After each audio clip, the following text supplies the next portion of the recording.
There is a season of the year in which every country puts on its most beautiful raiment. In Japan, it is in cherry blossom time. This particular season has a vital effect upon the native people who bask in the beauties of spring as they walk through the numerous parks where the cherry trees bloom in luxuriant profusion. Foreigners visiting this country are immediately struck by the affection of the people for flowers, trees, and natural beauties of every kind. The cherry trees of Japan do not produce fruit.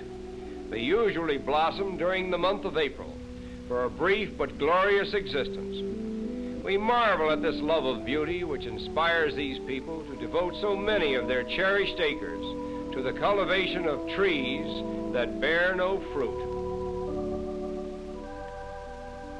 The magnificence of the cherry trees' flower-laden boughs and the picturesque flutter of their falling petals inspired an ancient poet to liken them to the soul of Japan, a beautiful illustration of the character of the Japanese people. They worship nature, and it is by such scenes as these that their greatest art is inspired.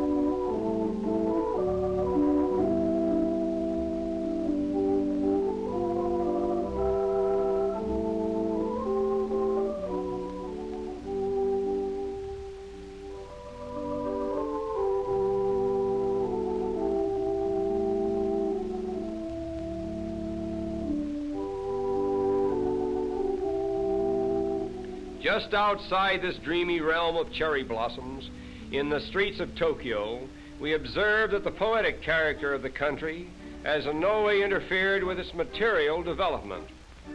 Tokyo is the capital and largest city in Japan, with a population of over 2 million people.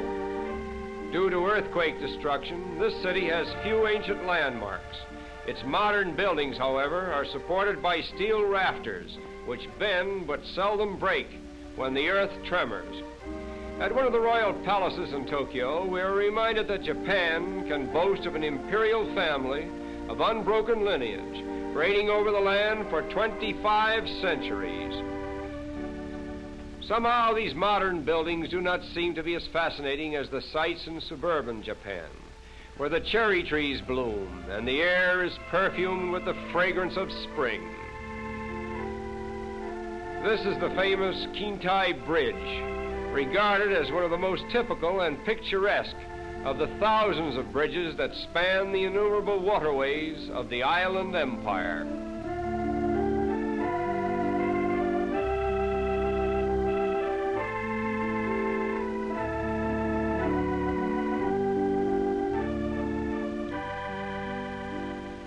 Through the whole town of Nikko, there is only one main thoroughfare.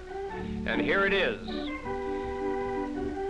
And here is a reception committee that has turned out to welcome us.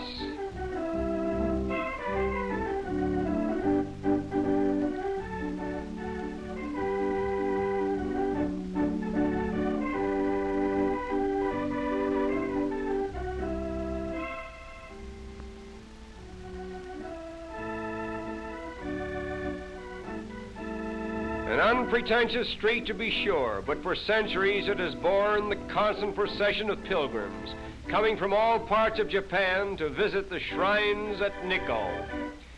And now we come to Nikko's most hallowed ground, the Shinto Shrines.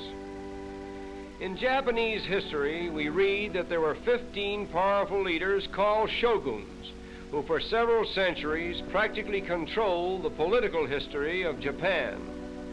The greatest of the shoguns are buried in Nikko, and these shrines commemorate their memory.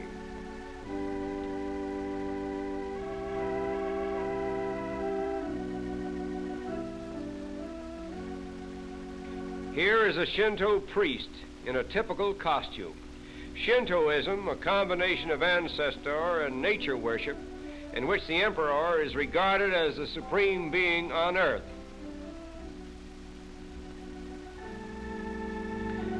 Upon the outer walls of this building are 2 original wood carvings of 3 world-famous monkeys, illustrating the golden rule of Confucius: hear no evil, speak no evil, see no evil. With this wise thought in mind, we journey to Kamakura, where we visit the great bronze Buddha. This monument stands 50 feet high, with a circumference of 98 feet. The eyes are 4 feet wide and are said to be of pure gold. The hands in the lap, palms upward and thumbs touching, are the Buddhistic attitude of firm faith.